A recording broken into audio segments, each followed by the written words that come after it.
Welcome to Faithful Bible Truths. Ang ating pong goal dito ay buksan ang salita ng Diyos at sa biyaya ng Panginoon ay matapat na suriin ang mga talata ng Bible upang ating malaman ang mga katotohanan na tinuturo nito patungkol sa mga mahalagang doktrina at mga issues sa loob at labas ng iglesia sa panahon natin ngayon. Ang ating tatalakayin today ay Rightly Dividing the Word of Truth, sandata ng mga Kristiyano. Rightly dividing the word of truth. Sandata ng Kristiyano mula sa Diyos. Laban sa ikapu, Malakay 3:10, at iba pang daya ng demonyo. Magandang araw po mga kapatid. Yung nakaraang pag-aaral sa ating nakaraang video sa talata mula sa Book of Isaiah chapter 8 in verse 20, na ganito po ang ating mababasa, ay masyado po akong na-burden.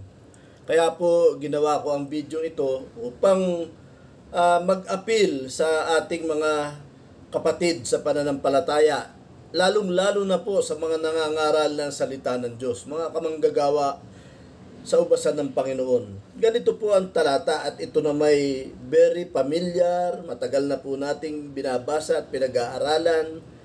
To the law and to the testimony. If they speak not according to this word, it is because there is no light in them. Mga kapatid, napaka-definite po ang sinasabi ng talata. Kung kayo'y nagtuturo, nagsasalita na hindi ayon sa salita ng Diyos, it is because there is no light in them. So, definite po ito mga kapatid. You are lost. Wala sa inyo ang espiritu ng katotohanan, kayo'y nasa kadiliman, kung kayo'y nangangaral ng hindi ayon sa salita ng Diyos. Well, mga ngatwiran po ngayon ang mga nagtuturo, nagpapatupad ng ikapo, na ito ngay nasa salita ng Diyos. Yes, mga kapatid, nasa salita ng Diyos, pero hindi po tama ang pagkagamit ng mga talata. Not rightly dividing the word of truth. Pero kung gagamitin po nating tama ang salita ng Diyos, makikita po ninyong kasalanan sa Diyos ang pagsunod sa Malakay 3:10. Kaya po itong rightly dividing the word of truth ay sa nakikita po namin ngayon mga kapatid, ito'y sandata natin. Kung tayong mga tunay na naghahangad ng katotohanan ng Diyos, ito'y bigay sa atin ng Diyos upang tayo'y ingatan laban sa mga daya ng kaaway. Lalo na po itong ikapu na sinasaad sa Malakay 3:10, ito yes, nasa salita ng Diyos, pero ginagamit ng may kamalian, may daya, at ang nangdadaya ay ang ama ng kasinungalingan, ang kaaway nating demonyo. Ngayon po mga kapatid, kung kayo'y hindi hiwalay sa maling aral na ito, lalapat sa inyo ang talata, you are of your father, the devil. Kaya po mga kapatid, naritong muli, ang rightly dividing the word of truth, purihin ng Diyos, ito'y pinagkatiwala sa akin ng Diyos. Muli mga kapatid, hindi ko po ito nadinig kahit kaninong pastor.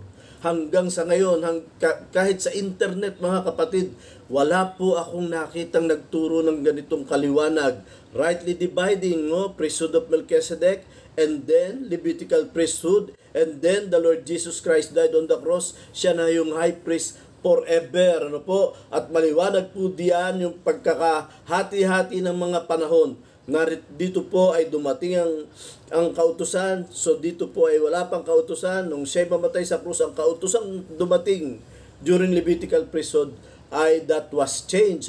So yung obligatory tithes and offerings na sinasabi po sa panahon na ito ay obligado po, tax payment. Kahit po sa panahon ngayon, sa lahat ng bansa, ang tax payment po ay nakatakda at obligatory. Dito po naman ay harvest, hindi po pwede ang pera. Dito po, pwede tayong magkaloob anumang halaga, kahit 10%, matutulad tayo kay Abraham, at ang priesthood of our Lord Jesus Christ, matutulad naman kay Melchizedek.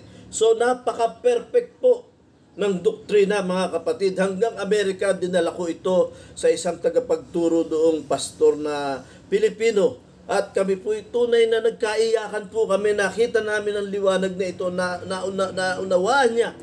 Ngunit hindi siya makabitaw sa ipinangangaral ng kanyang matandang pastor.